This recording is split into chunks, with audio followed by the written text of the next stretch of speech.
Coucou les poussins, j'espère que vous allez bien, moi ça va super bien. Je vous ai donc préparé une vidéo spéciale Noël, pleine de joie, de bonne humeur, de gaieté, tout ça. Donc j'espère qu'elle vous plaît.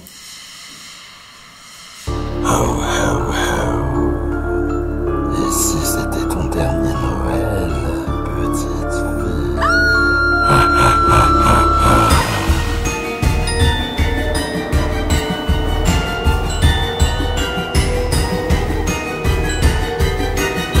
J'espère que cette petite intro ne vous a pas fait trop peur. Dans cette vidéo, je vais vous présenter 3 histoires vraies qui se sont déroulées pendant Noël, ainsi que 3 légendes de Noël qui font plutôt flipper, franchement. Première histoire vraie et terrifiante qui a eu lieu le jour de Noël, le cadeau de Alexis Valdez. Alexis Valdez, 18 ans, vivait chez sa tante, ainsi que le petit ami de sa tante, Sylvestre Diaz Hernandez. Lorsqu'un jour, Alexis et Sylvestre se disputèrent au sujet de l'incapacité de Alexis à contribuer au paiement du loyer. Et plutôt que s'en aller ou en discuter comme une personne civilisée, Alexis décida de fracasser le crâne de Sylvestre avec un marteau. Voilà. Alexis Valdez ensuite ferma toutes les fenêtres, augmenta la musique et décida de décapiter la tête de Sylvestre Diaz Fernandez, voilà.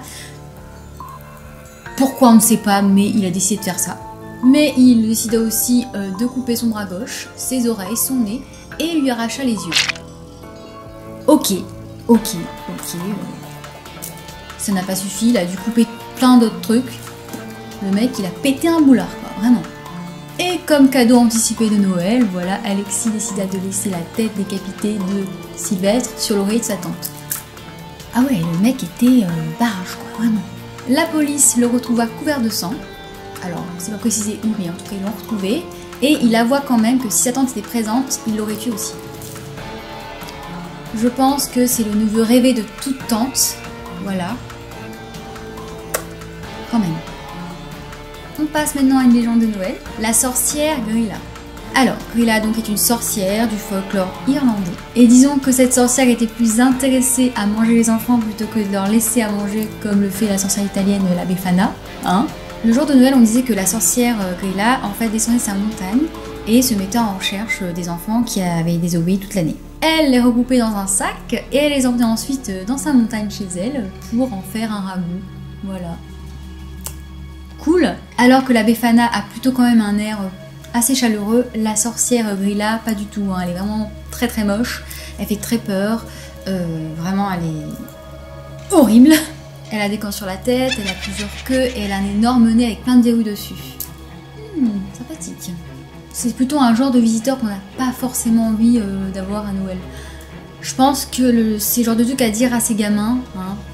Je pense que ça pousse à être sage quand même, hein, quand on entend que si tu désobéis, la sorcière Grilla va venir te chercher et te manger. Surtout que si on a l'image devant soi de la sorcière, purée, oh, pauvre gosse. Deuxième histoire vraie terrifiante qui a lieu le jour de Noël, le massacre de Covina. Covina est une petite ville de la banlieue de Los Angeles, voilà aux États-Unis. Une semaine après que son divorce soit prononcé, Bruce Pardo décida de se rendre dans la maison familiale de son ex-femme. Et il se rendit la veille de Noël, le 24 décembre 2008. Habillé en Père Noël, oui, attention, faisons-le bien, il frappa à la porte et un enfant de la famille de 8 ans lui ouvrit. Il lui tira directement dessus, puis se dirigea à l'intérieur et tira sur les 25 personnes présentes. Voilà. Les personnes qui ont succombé à l'attaque, ce sont l'ex-femme de Bruce, ainsi que les 2 parents de sa femme, les 2 frères de sa femme, les épouses des frères de sa femme, sa sœur ainsi que son neveu. Et bien sûr, le matin suivant, le jour de Noël, Bruce Pardo se suicida en se tirant une balle dans la tête. Je pense que les personnes qui ont survécu à ce massacre ne voient plus Noël du même œil. Hein. Je suis pas sûre qu'ils le fêtent encore. Hein. Purée, c'est horrible. Oh, horrible. Maintenant, une petite légende, voilà. Perchta. Perchta. Voilà, c'est quand même pas facile à prononcer, c'est une légende allemande, voilà. Et il peut se manifester soit en très belle femme, soit en vieille bique fatiguée. Pardon. Non mais ça me fait marrer, une vieille bique fatiguée. Pourquoi? Elle visiterait les maisons pendant 12 jours à partir de Noël, voilà. Et elle décide ou non si les enfants se sont bien comportés, voilà. Donc c'est elle qui juge, quoi. Alors s'ils avaient été sages, elle leur laissait une petite pièce. Bon, ok, sympa.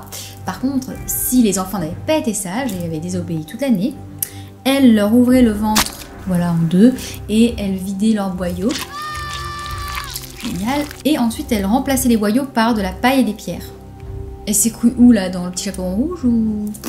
Je sais pas. C'est plutôt intense, dirons-nous, hein. Voilà, je pense que les enfants, ma foi, devaient vraiment bien obéir, hein. Quand t'entends ça, t'as pas envie, voilà, qu'elle vienne te chercher, donc je pense qu'ils devaient bien se comporter. Putain, les parents, ils avaient ces idées à raconter à leurs gosses, quand même, c'est chaud. Enfin, leur Noël devait pas être très sympa non plus, hein. C'était soit tu te faisais vider le bide, soit t'avais une pièce. Bon, j'espère qu'ils avaient aussi des cadeaux quand même, parce que les pauvres. Dernière histoire vraie terrifiante qui a eu lieu pendant la période de Noël. Le meurtrier à la hache. La veille de Noël, en Pennsylvanie, aux USA, Stephanie Kilefner se disputait avec son mari, Dustin Klopp, et pendant la dispute, son mari finit par la frapper, et elle s'évanouit. Et son mari, après qu'elle se soit évanouie, décide alors de lui trancher la gorge avec un couteau. Ok. Et décide ensuite de lui enfoncer une hache dans le crâne. Pourquoi, je ne sais pas, mais de toute façon, ce genre de phénomène, faut pas chercher, hein. Le mec pète un câble aussi, c'est génial. Après avoir caché le corps, Dustin décida alors de réveiller ses deux enfants de 2 et 5 ans pour aller célébrer Noël chez leurs grands-parents. Il finit par avouer son crime à son père, voilà, qui l'emmena ensuite au poste de police, où bien sûr il déclara avoir tué sa femme. Super, bon, au moins il a été emprisonné, c'est déjà pas mal, il s'est pas suicidé, hein. Parce que bon, je veux dire, c'est trop facile, je trouve, quand t'as commis un truc horrible, tu dois payer tes crimes, je suis désolée. Donc au moins, il a eu, on va dire, l'intelligence d'avouer son crime. Et heureusement que les deux enfants n'ont pas assisté au meurtre de leur mère, parce que les pauvres, je sais pas comment ils auraient fini, quoi. On finit cette vidéo par une autre légende bien flippante. Krampus. Selon la légende, Krampus, qui vient du mot allemand et qui veut dire griffe, c'est une créature mi-chèvre, mi-démon. Ça me fait bien penser au démon dans Sabrina la sorcière, vous savez, la série qui est sortie sur Netflix. J'arrive bien à le voir comme ça, le truc. Il a des sabots fendus ainsi qu'une très longue langue. On adore. Et comme tous les autres voilà, monstres, hein, il visiterait les maisons des enfants passage, voilà. Et il frapperait ensuite tous les enfants passage avec des branches de bouleau, voilà. Mais c'est pas fini, après les avoir bien frappés, bien fait mal, il les emmènerait chez lui dans sa tanière pour continuer à les torturer, à les frapper indéfiniment. Qui raconte ça aujourd'hui, quoi? C'est horrible. Enfin, j'espère que les parents font plus ça, quoi. Parce que je veux dire, il y a d'autres moyens pour que les enfants soient obéissants, hein. Pas obligé de pourrir leur Noël, hein. T'imagines, on te dit ça, c'est passage pour Noël. Déjà, t'as pas de cadeau pour commencer, mais en plus, il y a un mec qui va venir te chercher, un démon, il va venir te chercher, il va te taper, mais genre bien comme il faut, avec un bon fouet composé de branches de bouleau, attention, c'est important. Et ensuite, il t'emmènera avec lui dans sa tanière pour toujours, donc tu verrais plus jamais tes parents. Voilà, enfance bousillée à vie, on adore. Heureusement pour moi, je n'ai jamais eu à avoir affaire à ce genre de légende quand j'étais petite, Dieu merci. Hein. Mais voilà, par contre, il y a des enfants qui sont moins bien lotis, les pauvres. J'espère que cette vidéo vous a donc bien mis dans l'esprit de Noël. En tout cas, il y a beaucoup plus d'histoires hein, que j'ai trouvées, mais bon, je n'ai pas voulu en faire une vidéo trop longue parce que sinon, voilà, on va rester ici des heures.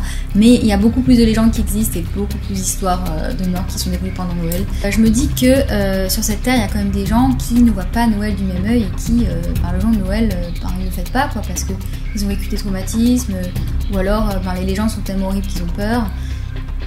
Je pense qu'on est quand même chanceux, nous, si on n'a pas vécu des trucs horribles ce jour-là et si nos parents n'ont pas raconté des trucs horribles non plus. Voilà, donc oui, Noël ne signifie pas toujours gaieté, bonne humeur, malheureusement. Si vous aussi vous connaissez des petites légendes ou des histoires vraies qui sont passées pendant Noël, n'hésitez pas à me mettre dans les commentaires.